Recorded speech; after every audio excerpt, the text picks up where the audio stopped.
Welcome, everyone, to the afternoon session. It's my pleasure to introduce Kamesh Munagala, our first speaker. He's a professor and associate chair at Duke University, PhD from Stanford in CS.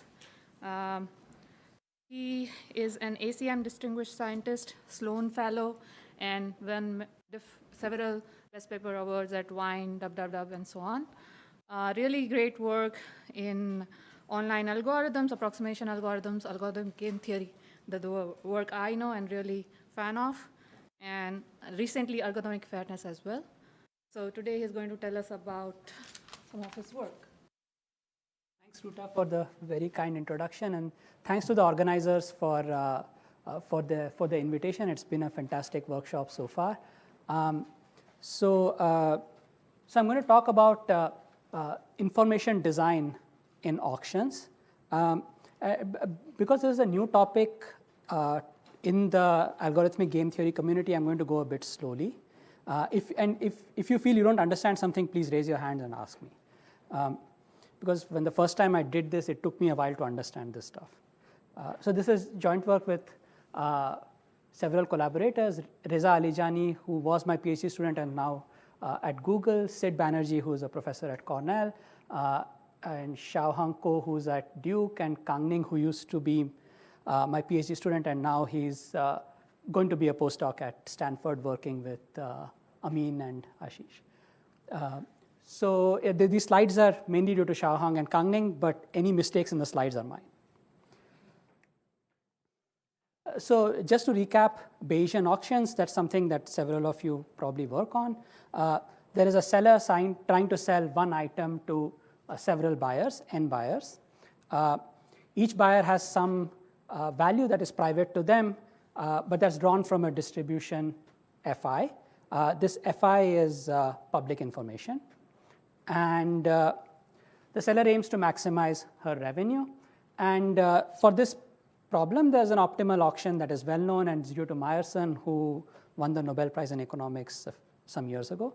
And if n is 1, so there's only one buyer, then this is a simple posted price. The seller just posts a price, and if the buyer has value larger than the price, they buy it. If they're smaller than the price, they don't buy it.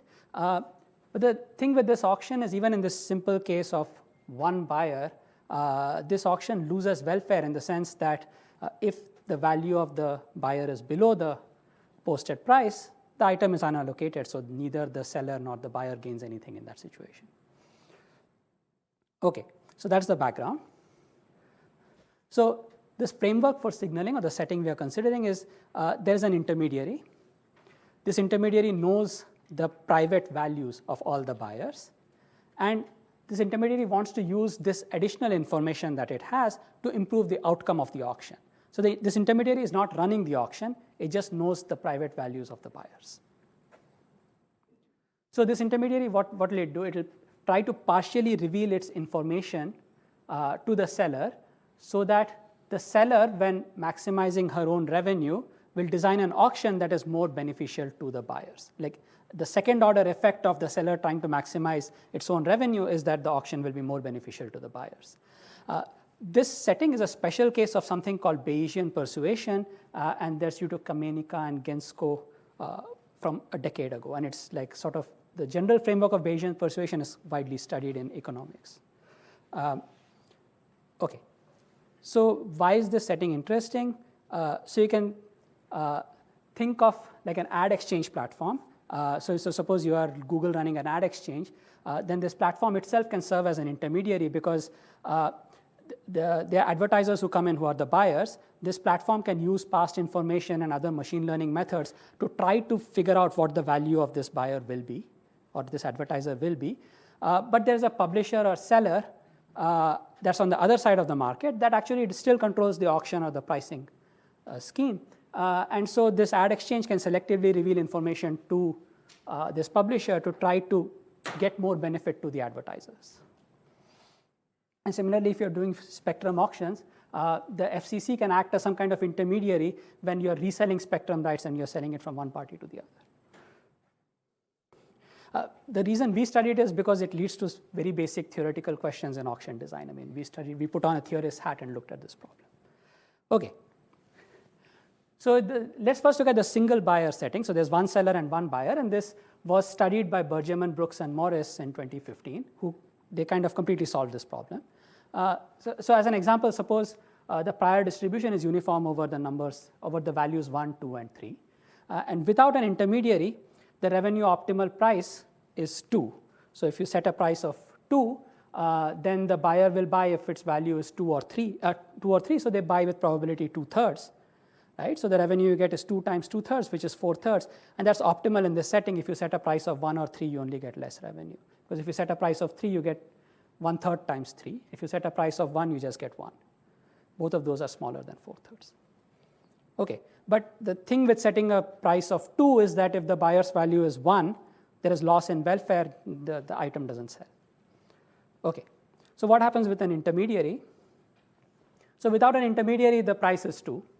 Right, and this, okay, so then, so because it's equal probability over 1, 2, and 3, I'm denoting the probability as just like these 6 individuals, right? So it's 6, 6, 6, okay? So what you can do is, so the intermediary designs what is called a signaling scheme, and that you can think of it as partitioning this probability space, right?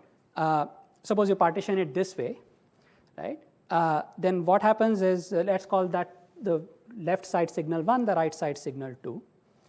Now, suppose the intermediary learns that the buyer's value is 1, right? Then for 1, green happens 1/6 of the time and brown happens 5/6 of the time. I don't know if that color is brown, but let's call it brown, right? So if the intermediary observes the value of 1, it sends the signal 1 with probability 5/6, and it sends the signal 2, or the green signal, with probability 1/6. Similarly, had the intermediary observed a value of 3, it would have sent green with probability 5/6 and brown with probability 1/6. Okay? Good. So on the other hand, if the seller receives a signal of 1, so all the intermediary does is sends the signal to the seller. Right? Now, if the seller receives signal 1, the seller's posterior distribution is this brown distribution. So the probability that V equals 1 is 5 nines, because there are 9 brown individuals, 5 of whom are value 1. Probability of V equals 2 is 3 nines, and probability V equals 3 is 1 nines. So basically, the seller updates its prior distribution based on the signal it gets. Okay. Okay. So the intermediary observes the true type of the buyer, and it sends the signal according to its scheme, which is if the value is 1, it sends signal 1 with probability 5/6, and so on. The seller receives the signal, updates the posterior, and then designs an optimal auction for the posterior, which is if it observed a signal 1, it would design a posterior for the brown. It would design an auction for the brown posterior, and that corresponds to setting the price equals 1. That would be the optimal price for the brown distribution. And if it observes the green signal, then it sets a price of 2. That's the optimal price. Okay, so that is what signaling is. Okay, and the buyer reacts to this optimal auction. I mean, if the buyer sees a certain price, if their value is higher than the price, they buy it. Otherwise, they don't. Okay. So the main result of Benjamin, Brooks, and Morris show this. I think it's an amazing result. They show that there exists a signaling scheme such that the item will always sell, so the social welfare is maximized. Right? So regardless of what the value is and what the signal is and so on, the item sells. In this scheme, the seller's revenue does not increase. Whatever revenue the seller was getting without any signaling, it's Meyerson optimal revenue. It will get exactly that revenue in this scheme. And these two things combined means that you have maximized the amount of surplus that the buyer could have gotten, because you always sold the item, but you did not increase the seller revenue. Right? A different way of looking at it is this picture. So in this picture, if think about the y-axis is the revenue the seller gets, and the x-axis is the surplus that the buyer gets. So the surplus of a buyer is simply its value minus the price. Right? If it didn't get the item, it's 0. Otherwise, it's value minus price. Right? So Meyerson's auction would be somewhere there, right? Somewhere here. Right? You get some amount of seller revenue. The item may or may not sell sometimes, so you get some buyer surplus. Right? On the other hand, if this intermediary just took the buyer's value and revealed it to the seller would just set the price equal to that value, right? In this scheme, the item always sells because the buyer is always going to buy. The revenue the seller gets is exactly equal to the social welfare, it's the expected value of the item, right? But the buyer gets nothing. The buyer is getting value minus price, but value is equal to the price, so it always gets 0, right? So the first price auction, this corresponds to essentially a first price auction or revealing everything. That would lie there at the top left corner. Basically, if you think about it, right, I mean, the intermediary can always ignore whatever signal is being given and just run the Meyerson optimal auction without signaling, which means that the intermediary or the seller won't accept the signaling scheme unless it's going to give it at least as much revenue, right? So for any signaling scheme, the revenue must be at least Meyerson's revenue, right? Because if it weren't, the seller would just throw the signal away and just run Meyerson's auction, which means that the seller's revenue is somewhere here, the buyer's surplus is somewhere here. What Bergman, Brooks, and Morris show is that you can achieve this point here, that you can get essentially optimal welfare. I mean, this is the line that says is surplus plus revenue equals welfare. That is this line here, the 45-degree line. What they show is that you can go from Meyerson's auction horizontally till you get to this point.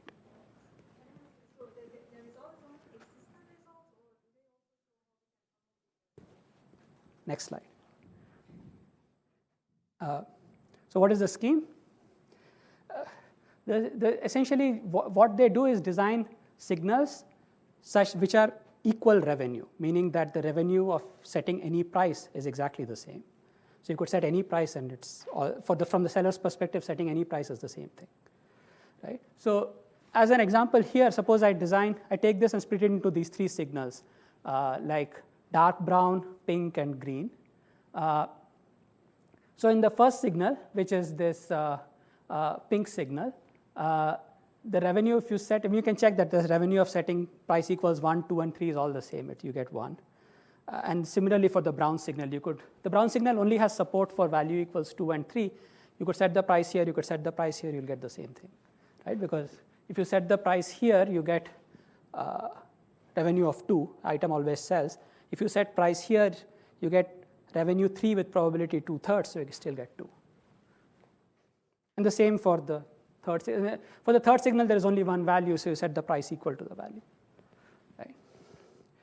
And in fact, if you ran this scheme on that example, you can calculate the revenue that you get. It's the probability of signal 1 being generated times its revenue and so on.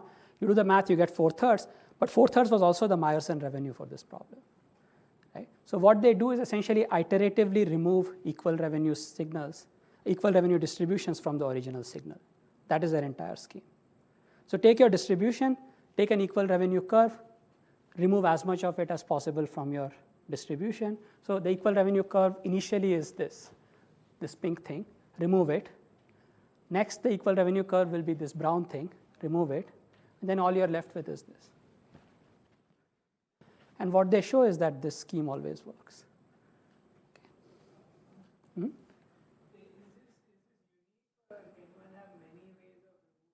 There are many ways. So this is, I don't think this scheme, I mean, they show in their paper, they show other equal. You can do another thing, which is you can take your original distribution and take a small part of it, put the remaining probability mass at the lowest point, remove this. They have other schemes that work. So this is not unique by any means. Right? But this is the simplest to think about and try to extend. Okay, and this is efficient because for everything in the support, you are suggesting the lowest price is one possibility. So assuming the seller breaks ties by setting lower prices, this will be efficient. Okay. And the proof is not that hard, actually. So suppose V star is the Meyerson price or the monopoly price. If you remove an equal revenue distribution, the revenue from setting any price in the support decreases by the same amount. And that's equal to the revenue of this equal revenue signal, right? And what you can show from this is that even after removing this signal, V star still remains a monopoly price of whatever is left. Right? So you keep doing this, but in each iteration, because you have removed as much of an equal revenue distribution as possible, something in the support became 0. You zeroed out one element in the support. So you do this like m times where m is the size of your support, and you can show that this is optimal. Right? So the proof is a simple induction. Okay. So the question we asked is, is this like a one-off result, or can we extend it to more general settings? So in particular, the settings that we considered were firstly interdimensional, which means that in addition to a value, the seller has something else, the buyer has something else that is private. So this private thing could either be. The result applies to the continuous. Yeah, this particular signaling scheme won't apply, but they show that you can design. They have a separate signaling scheme for continuous, but it does extend to continuous. You're right.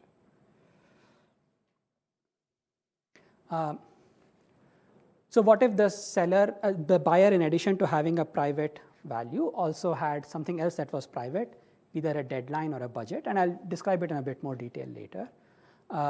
Or what if you have multiple buyers? So Bergman, Brooks, and Morris's result was for one buyer, but what if you have many buyers, and now you have a true auction design setting? Right? And the key challenges is now the optimal auction for any of these things is not a posted price anymore. In fact, it could be a fairly complicated randomized scheme. So it's, sometimes you can only specify it through an LP, right? The other challenge is that, when you design a signaling scheme, this signal should not reveal too much information to the seller, right? Because if you revealed everything to the seller, then you can't get the rightmost point. The seller will just extract all the surplus, right? So you have to balance it carefully, like how much information to reveal it has to be carefully thought of. Okay, so I'll first do the first setting and then the second setting. Our algorithms for the two are somewhat different. So this is the first setting where you have something, the buyer has something else private in addition to the value. And these are what are called interdimensional settings in the computational economics community. So there's the single item setting where the optimal auction is a posted price. So you could, in addition, the buyer could have a budget on how much it can pay. And that could be public knowledge. So there's a public budget setting. So there's common knowledge on how much the buyer can pay. Okay, and so the price the seller charges should never be more than this budget. Another setting is the buyer has there are many deadlines. The buyer has a private deadline, right? And for tighter deadlines, it has, say, a higher value. And now it wants to receive, the auction scheme should be incentive compatible on the deadline. So there should be no incentive for the buyer to reveal sort of a tighter deadline than what it currently has. So suppose I want a shipment of something in a week, I shouldn't have incentive to say that, oh, I want it tomorrow, right? And both of these settings are special cases of what is called the private budget setting, where the buyer has a private value, and it also has a budget on how much it can pay, and this budget is private knowledge. So private deadline setting is a special case of the private budgets where the budgets are all very large compared to the values. Think of it as like sort of the infinite budget case. Okay. So these settings, all these settings have been widely studied.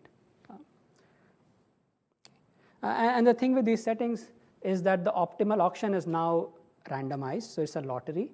And in some of these cases, this lottery has large menu complexity. So in the case of private deadlines and private budgets, this lottery has large menu complexity. Even in the case of public budgets, it's a menu with 2 choices. So it's still randomized. Okay. So what are our results? So do buyer optimal signaling scheme exist? For the single item, we know this is yes from Bergman, Brooks, and Morris's result. We show that for public budgets and private deadlines, the answer is yes. And we show this by like sort of we reinterpret Bergman, Brooks, and Morris's proof as like a continuous time process. So that gives a really clean way of arguing when stuff exists and when stuff doesn't exist. And for the private budgets case, we show that this is not possible. There is no signaling scheme that is buyer optimal. Okay. I'll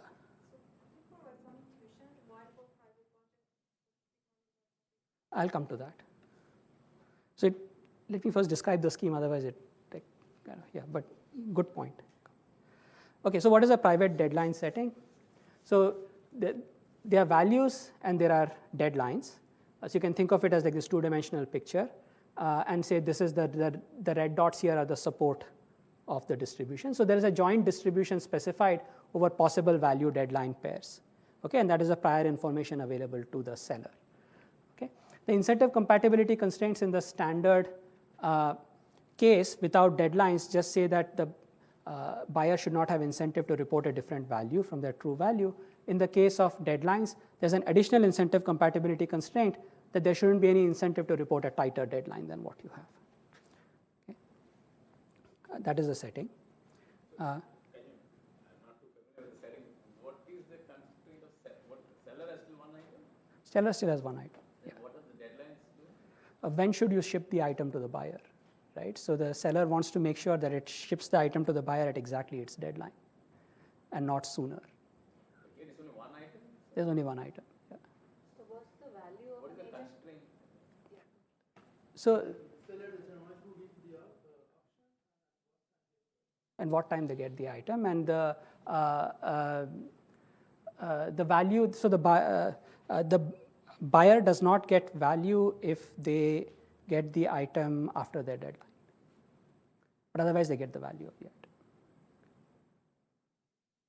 But they could have different values for different deadlines. And they have the same value even if they receive early? Yeah, they have the same value if they receive earlier. But in this prior, so think about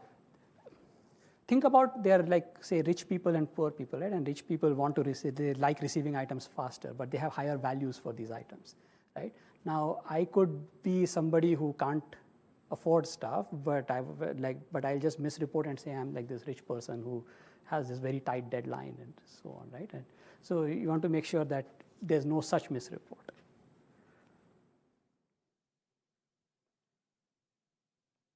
Okay. So one approach is to just run the Bergerman, Brooks, and Morris signaling scheme for each deadline separately. Right? For every deadline, there's some marginal distribution of the values. You could just run Bergerman, Brooks, and Morris on that. But the problem is that this needs the intermediary to report the deadline, the private deadline, to the seller, right? But that is revealing too much information to the seller. And you can show that such a scheme cannot get it cannot be buyer optimal. Right? Just this revealing, if the seller knows the deadline, it can do a lot better. Okay. So you need an approach that hides the deadline. Okay. So but before I go into what the scheme is, let's just first reinterpret Bergerman, Brooks, and Morris as something continuous. I mean, what exactly is it they're doing? Right? So here is a continuous time analysis framework in some sense. So what is going on essentially is that so think of time as continuous. And at every time, you're removing an infinitesimal signal, let's call it theta t, continuously from whatever prior is left. Right? So gt, let's denote the remaining probability mass on the prior at time t. Like you're continuously removing probability mass out of this using theta t. Okay? So suppose you could design a scheme so that for each of these theta t's, the optimal auction is efficient. Okay? So there's an optimal auction that always sells the item. The revenue of this optimal auction is exactly equal to the rate of decrease of the optimal revenue of this GT. Okay? And suppose theta t only changes when the support of GT changes. As long as the support of GT is the same, you keep on finding the same signal theta t. So theta t only depends on the support. Then like it's simple integration to say that, okay, the revenue of these signals, if you integrate it, is the integral of the derivative of the revenue of GT, because we are saying that the derivative of the revenue of GT is equal to the revenue of theta t. If you integrate it, you get the revenue of the original prior, so you have preserved the revenue in this process. And by property 1, each of these signals is efficient, so we are done. Right? We have an efficient signaling scheme, then it gets exactly the same revenue. Okay, so it's essentially Bergman, Brooks, and Morris. They're continuously taking out the first type of signal. When they're exhausted with some element of the support, in which case the first value, you continuously take out the second thing, then continuously take out the third thing, you're done, right? Okay, I think this seems simple enough. The only problem is, in general, the optimal auction is like a complicated beast now, right? And if I take out a small amount of theta t, this optimal auction can change. So why should revenue of GT be a differentiable quantity if I'm removing some arbitrary thing from it, right? It's like, sure, it's continuous, but why is it differentiable? It's some crazy thing, right? So our key lemma is that it is actually differentiable. So the picture looks like this. So under conditions 2 and 3, that the rate of decrease of the optimal auction of the revenue is equal to the revenue of the signal, and so on. What you can show is that the revenue of this, the slope of the revenue of this residual prior is exactly equal to the revenue of your signal, right? And so it's linearly decreasing. When the support of GT changes, the slope changes, but it's still linearly decreasing. Okay? So as you're removing this signal, your picture looks piecewise linear like this. How do you prove this? Actually, this proof is not hard, so I'm going to present this proof. I want to present some proofs. Okay. So why is this revenue of GT differentiable? So fix some time interval where the support of GT does not change. By our assumption, the signal theta t that you're pulling out does not change. Okay? This implies that take any fixed auction. A fixed auction is just an auction is just a mapping of value comma deadline to who to allocate and what price, right? So for any fixed auction, it's because the objective, the revenue, is some linear combination of the probability values.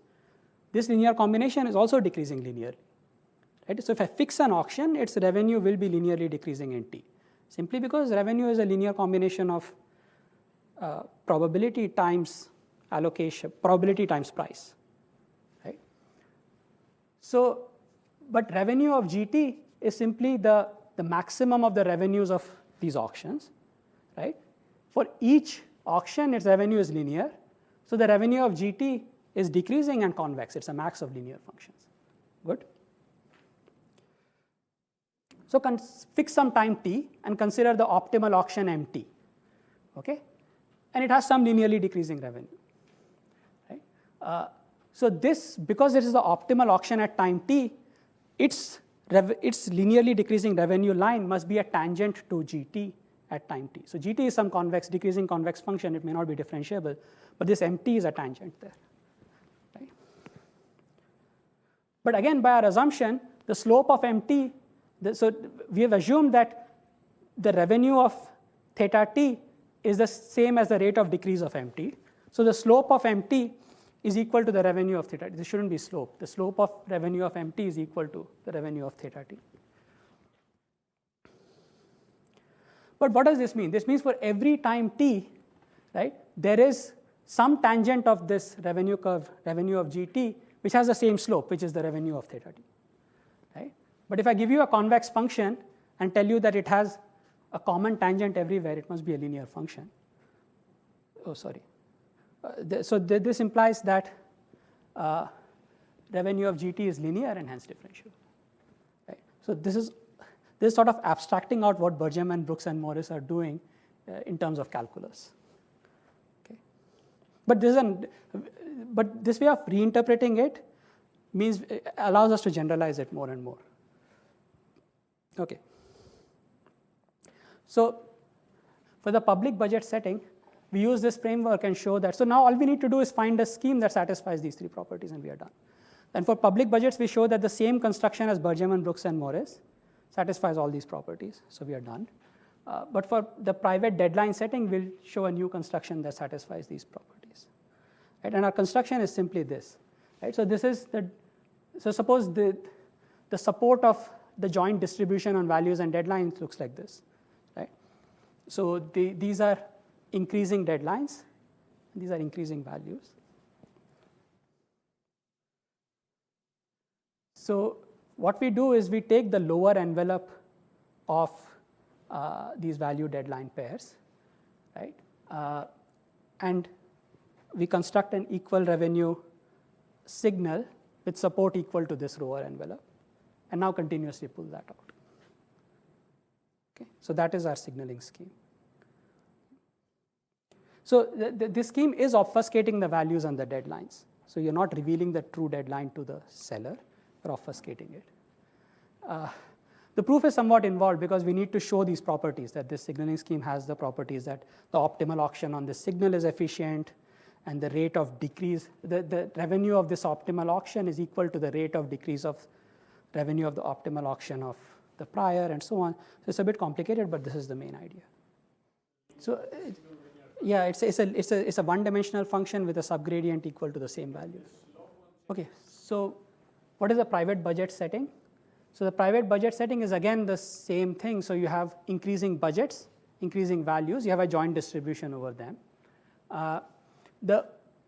So again, you have an incentive compatibility constraint on the values, and you should, and also you can't report, the IC constraints prevent you from reporting a tighter budget, a smaller budget than what you have, right?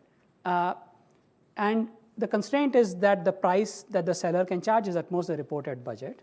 But we assume that rationality is interim, meaning that the seller can charge the payment before the outcome of the auction. So the auction is randomized, but the seller can charge a fixed payment beforehand, and the buyer will accept this payment if its expected utility is more than the payment it is making.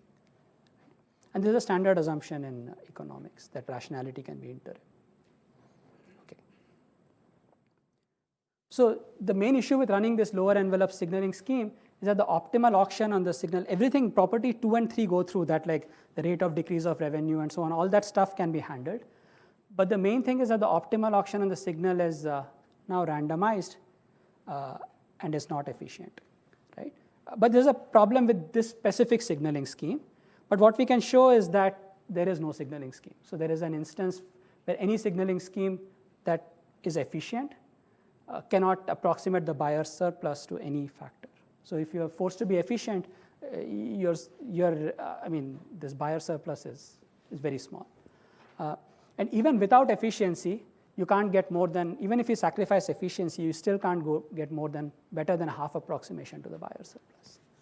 Right? So it's not just a problem with this particular signaling scheme, it's just for private budgets, nothing can be done.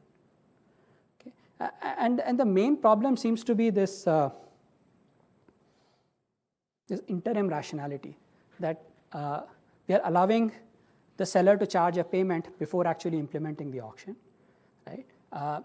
Whereas for private deadlines, we can show that, because there are no budgets, there are only deadlines, we can show that these concepts don't matter. I mean, you can, without loss of generality, assume that the buyer only makes a payment after getting the item, right? So there's some difference between rationality being interim and rationality being ex post, right? And we don't quite fully understand that yet. Okay, that's the first part. So now I'll come to the setting where, so forget deadlines, I'll come to the setting where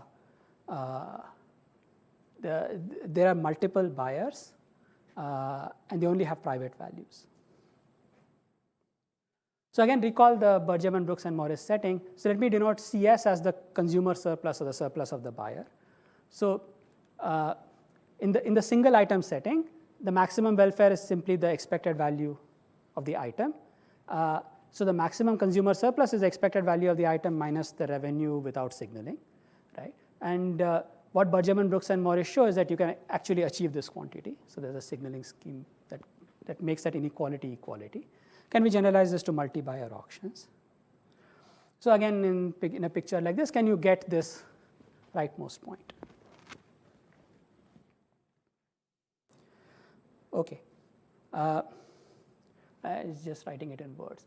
So what we show is firstly that this is impossible. So the consumer surplus of any signal is at most, let me call it the benchmark, which is the maximum welfare you can receive. Yeah. What does signaling mean in a multi-buyer context? And the buyers, because you get information No, so this intermediary knows the value of all the buyers, and now it can send a signal based on those values to the seller. Now the seller looks at this signal and computes the posterior over all the buyers. This posterior could be a correlated distribution. Even if you start with the buyers having independent values, conditioned on the signal, this distribution can get correlated, right? I guess what I'm saying is that it's not clear to me that buyers could also be. Yeah, we haven't looked at that. I agree with you that there can be other models where you can take the value of one buyer and do a signaling to the other buyers. And we haven't looked at that repeated game kind of setting where we're just assuming it's one shot. Yeah. Yeah. Yeah.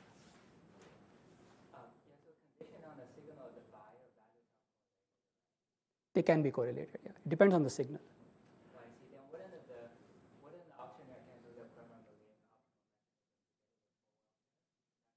It could. If the signal sufficiently correlates the buyers, then you're right. By a result of Kramer and McLean, the seller can get all the surplus. But so we have to avoid that case. Yeah, but we are not assuming exposed IR. So what you're mentioning is a possibility, and we have to avoid that possibility. Yeah. Because remember, the application in general you can get for except the degenerate case or the other way. No. There are specific settings in which you can get full welfare. You have to be sufficiently correlated, and we avoid that. Yeah. But yeah. Somebody had a question. Somebody else had a question. No. Okay. Good.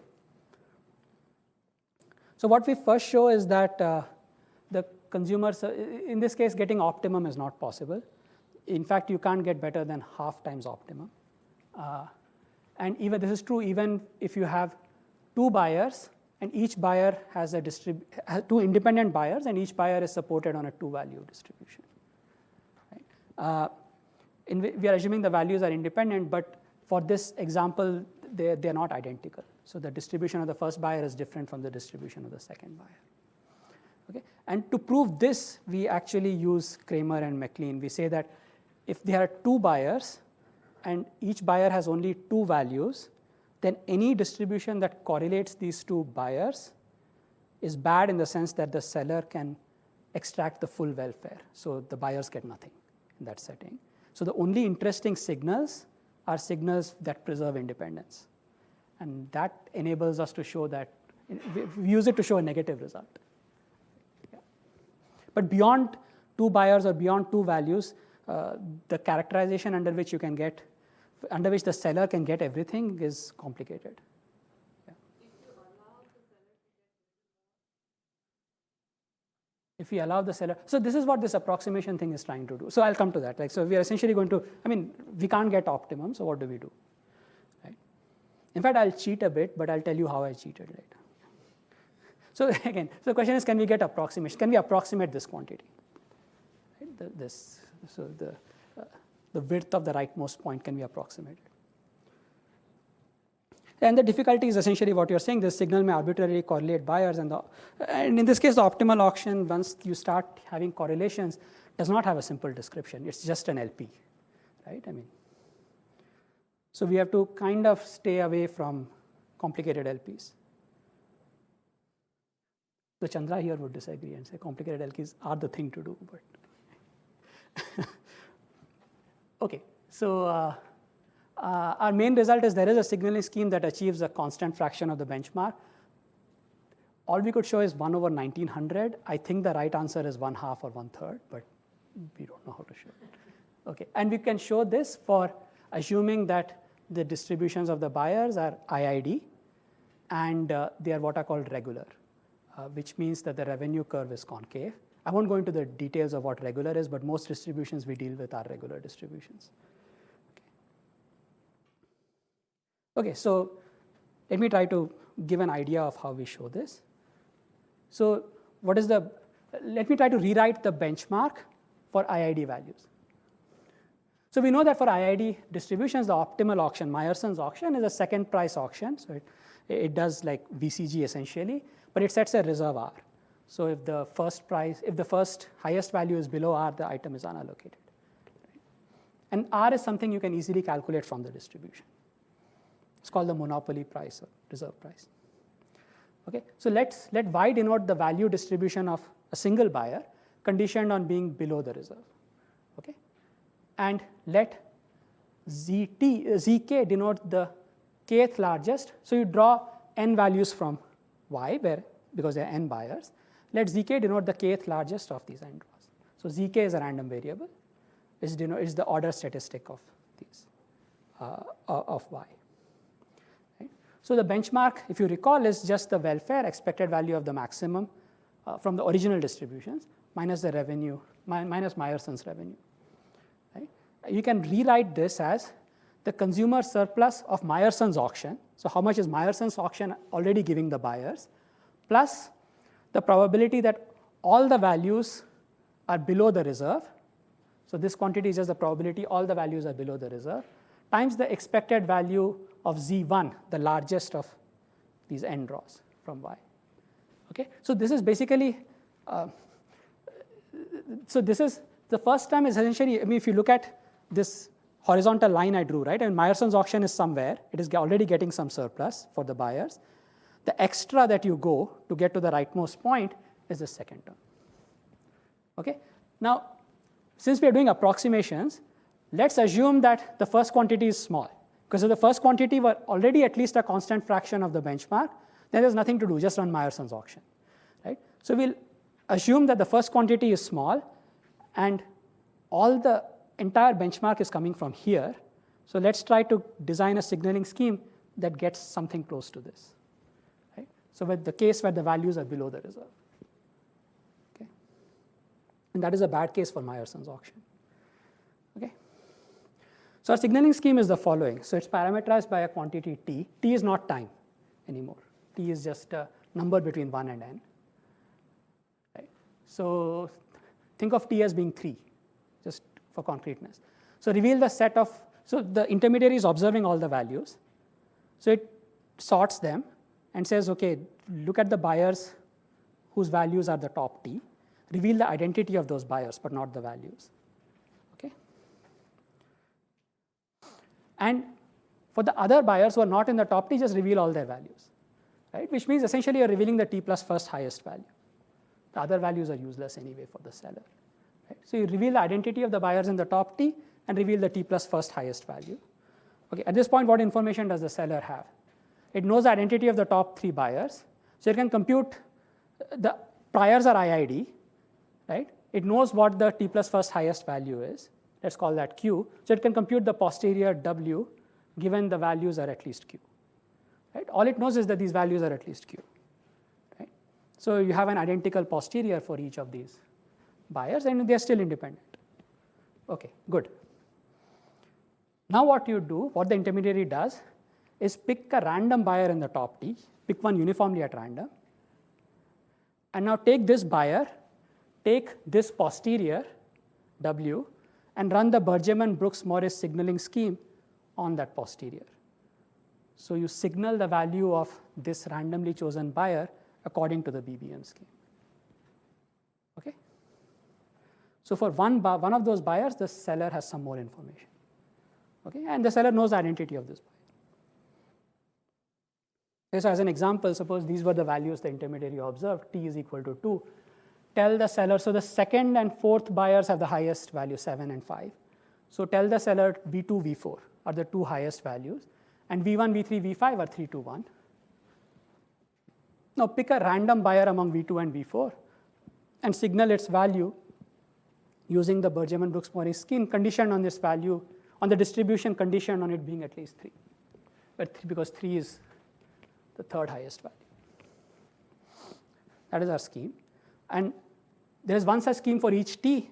Among these schemes, just calculate which one gives you highest expected consumer surplus. You can do that calculation up front.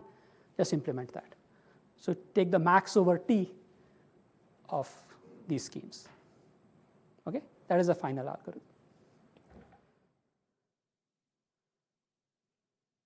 Okay.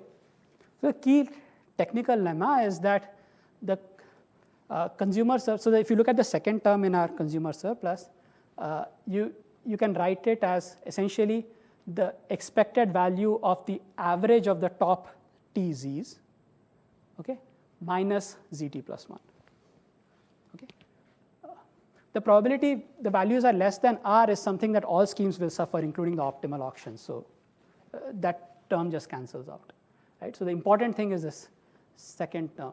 So this scheme gets consumer surplus that looks like this, right? The average of the top t order statistics minus zt plus 1, where these order statistics z are on the distribution condition on being below the reserve. Okay. I won't present the proof of that. So this is the surplus that our algorithm gets, where S, this capital S is this probability everything is below the reserve, so it's something that's common. Now the benchmark, if you recall, was getting S times the expected value of the highest order statistics, Z1, right? That's what we wanted to compete with. So the question is, how good is this compared to that, right? And it seems like a basic probability question, yeah. That's it, okay, yeah, I'll be done. Okay, so here is a simple analysis. So if you do rank 2, it's roughly expected value of Z1 minus Z2. I mean, this is just rough, right? Rank 4 is roughly Z2 minus Z4. I mean, this will roughly look like ZT over 2, right? And roughly. So on, you just add them up. You can show a log n approximation this way. And this is not hard. I mean, you can just work it out. It's log n, right? But we didn't want log n. We wanted a constant. Okay. So in fact, zk are the order statistics of this distribution y, which is a regular distribution condition on it being below the reserve. Now, if y itself were an equal revenue distribution, like the ZIF distribution, then this analysis is tight. You can't get better than log n. Right? For the equal revenue distribution, the gap between this quantity and Z1 is log n. Right? But the thing is, y is a regular distribution condition on being below its reserve. Right? This cannot be an equal revenue distribution. In fact, you can just try it. Take an equal revenue distribution, take its reserve, condition the distribution on being below its reserve. You can't get an equal revenue distribution this way. Right? So in fact, it will be something much nicer than an equal revenue distribution, and we use that to show that it is a constant. I mean, in fact, I had given up here. I had given up with log n, but my student Kang Ning, I mean, he's brilliant. I mean, he observed that you can actually get a constant. Yeah. Okay, that's it.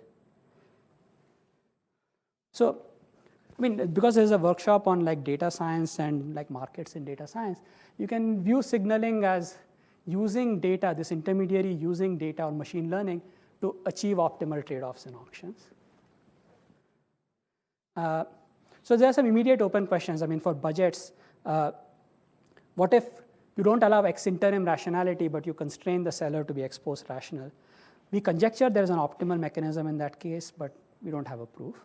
And for auctions, I did a bit of cheating. I told you there's a lower bound of 1/2, but that lower bound was for non-i.i.d. distributions. But the upper bound I presented is for i.i.d. distributions. So for i.i.d. distributions, we don't know if I don't know if you can achieve optimum. There might be a scheme that achieves optimum. We tried hard. We could neither show a lower bound nor get one, right? So that's an interesting open question. In fact, I have no clue even how to start thinking about showing a lower bound. Everything we have tried gets very complicated, and that's because of this Kramer-McLean thing. Yeah. Oh yeah. They're independent but not identical. Yeah. Sorry. And more generally, if you view signal as some kind of advice that the seller is getting, what if some of the advice is wrong? What if the machine learning model is wrong sometimes? And this is related to what Negin was talking today about. I mean, it's not really fake advice, but it could be the machine learning model is wrong, right? I mean, can we be robust to wrong advice? What if the intermediary does not have perfect information of the values, but it just has a more refined prior compared to the seller, right? And suppose you're actually using this setting, suppose the buyers are coming in a stream, right? And you're setting prices for each buyer, right? And so what signaling essentially does is price discrimination, right? I mean, if given certain values, you set a certain price given some other values. So, but is this scheme really fair to different kinds of buyers? I mean, it could be that you're a certain type of buyer, your value is 1, and your consumer surplus is always small, whereas if your value is 10, you're always getting a large surplus. Can you be fair to different, if I give you some grouping of users, can you be fair to these users? Right? And that's one big concern with price discrimination, right? It might lead to arbitrary unfairness. So, yeah.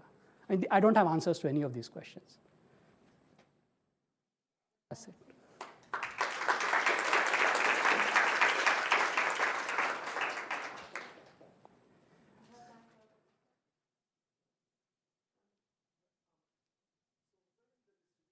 Not independent.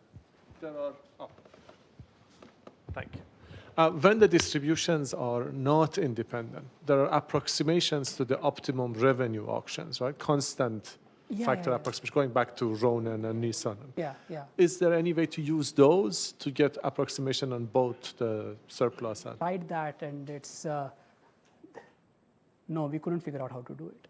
But yeah, that's something we thought about, and we couldn't. I don't exactly remember why we couldn't do it, but it doesn't, because you're approximating like a difference, so it doesn't quite work out.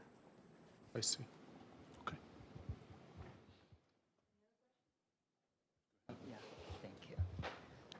Yeah, really nice talk. So I have a question about, so in the model, you're assuming the auction, you're always running the optimal auction, right?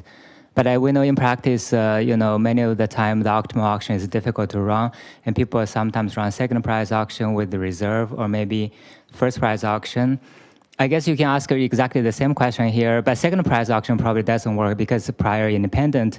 But what about, did you think about second price auction with the reserve? Some work on second price auctions in this. So I think in some my student Kangning, I think in his undergrad, he showed that there is a signaling scheme if you use second price auctions. If the seller is constrained to use a second price auction, there is a signaling scheme, but I forget the conditions. I think they have very mild conditions under which there is a signaling scheme. Yeah. Oh, I thought the second price auction is prior independent, right? Then the signaling wouldn't help you.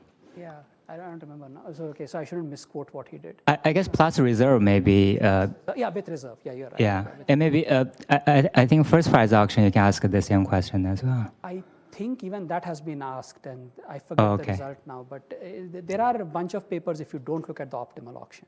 Yeah. I see. Sounds good. Yeah.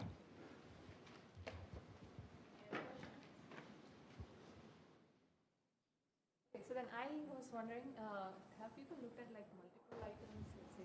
Yeah, so Hamid Nazarzadeh and some others have looked at the case of one buyer, single seller, but with multiple items, and they have some conditions under which you can get the optimal. No, sorry, I'm misquoting. Nima Hakpana and others. Sorry. Okay. Yeah. It's the end of my talk, and